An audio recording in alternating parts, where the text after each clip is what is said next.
Ce mardi 25 février 2025, Olivier d'Artigol a menacé de quitter le plateau de l'heure des pros 2 sur CNews après un échange houleux avec Pascal Praud. Une fois n'est pas coutume, la tension était vive sur le plateau de l'heure des pros 2 ce mardi 25 février 2025.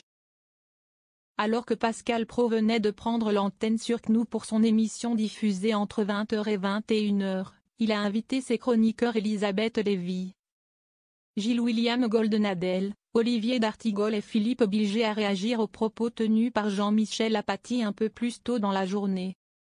Sur RTL, celui qui fait partie de la bande de quotidien de Yann Barthès était interrogé par Thomas Soto et Amandine Bégaud sur la relation entre la France et l'Algérie. Vous savez, chaque année en France on commémore ce qui s'est passé à Oradour-sur-Glane, c'est-à-dire le massacre de tout un village.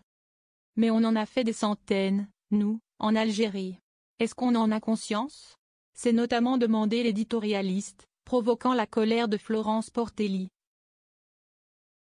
vice-présidente LR du Conseil régional d'Île-de-France, assise à ses côtés. C'est une insulte au peuple français, ce que vous venez de faire. Vous venez de cautionner une propagande du régime algérien, estimait-elle. Je ne peux jamais terminer, Pascal. Sur CNews, cette sortie de Jean-Michel Apathy a provoqué l'indignation. Ce qu'il a dit est proprement sidérant. Il a ni plus ni moins que comparé les Français aux nazis, jugé Pascal Praud tandis qu'Elisabeth Lévy proposait, il devrait demander sa propre déchéance de nationalité. Mais Olivier d'Artigol apportait un commentaire plus mesuré. Jean-Michel Apathy dit qu'il faut séparer les périodes historiques, il ne le fait pas avec une image de nazification de la présence française en Algérie. Ça, c'est un fait et c'est ce qui peut lui être reproché. Reste que tout cela est aussi très informé. Je ne dis pas qu'il y a nazification. Il y a eu des villages martyrs algériens, ce qu'on appelait les enfumades. Ils étaient asphyxiés par la fumée des feux, argumentait-il.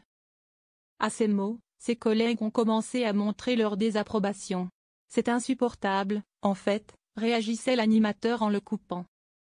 L'ancien porte-parole du Parti communiste français s'est alors agacé de ne pas pouvoir finir son raisonnement. Non mais si c'est insupportable, je quitte le plateau parce que je ne peux pas terminer une phrase, a-t-il lancé. Parlez d'abord d'Oradour-sur-Glane. Commencez par ça. C'est ça qui est important, plaidait son interlocuteur. Qu'est-ce que vous voulez que je vous dise de plus ? Lui rétorquait l'homme politique, énervé. Alors, le 10 juin 1944, Das Reich remonte. Avant, ils ont fait des massacres dans d'autres villages. Ils arrivent. La moitié de la troupe est avinée. Il les rassemble. Et je termine par le 8 mai 1945, le massacre de Sétif, et j'ai terminé mon émission. Devant les protestations du plateau, Olivier d'Artigol s'est plaint, je ne peux jamais terminer, Pascal. Ce dernier lui a tout d'abord demandé de se calmer.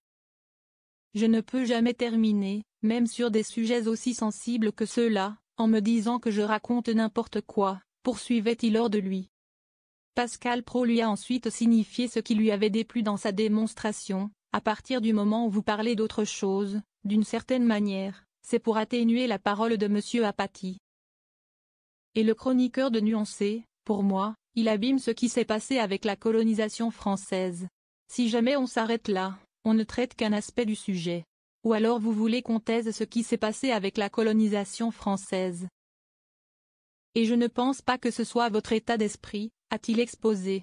Et le maître des lieux de conclure pour apaiser les esprits, je vous assure, je veux bien qu'on parle de ça pendant des heures.